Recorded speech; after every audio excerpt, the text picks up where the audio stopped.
আসলে আমরা রাত্রের 12টা বাজে এখানে আসছি।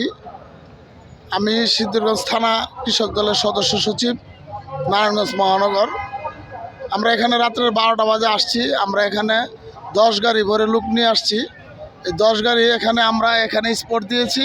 এখানে রাত্রের 12টা থেকে এই যে পার্টি বিছিয়ে আমরা এখানে অবস্থান করছি। এই যে এখন আমাদের লোক সব রাস্তায় দাঁড়িয়েছে। রাস্তায় দাঁড়িয়ে এখন ওই যে তারেক জিয়ার অপেক্ষায় আছে। তারেক রহমানের ভালোবাসায়, তারেক রহমানের টানে আমরা এখানে এসেছি। আজকে তারেক রহমান আসবে।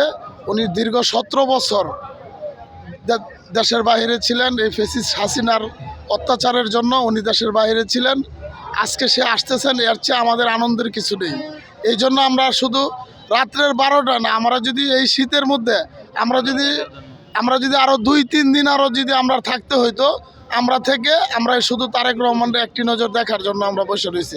আর আমরা যদি একটি নজর দেখতে পারি, বিগত যে 17 বছর যেই পরিশ্রম আমরা করেছি, যেই শ্রম দিয়েছি দলের জন্য, যেই ত্যাগ স্বীকার করেছি, আমরা যদি তারেক রহমানের একটিবার দেখতে পারি, তা আমরা আশা করি যে তারেক রহমানের দেখার পরে আমাদের যে বিগত দিনে যে আমরা কষ্ট করেছি, হ্যাঁ, ফ্যাসিস্টদের যে অত্যাচার আমরা সহ্য করেছি, আশা করি যে তারেক রহমানকে দেখলে সেই ইয়াটা আর থাকবে না, আমাদের ভিতরটা সব ক্লিয়ার হয়ে যাবে। ধন্যবাদ সবাইকে।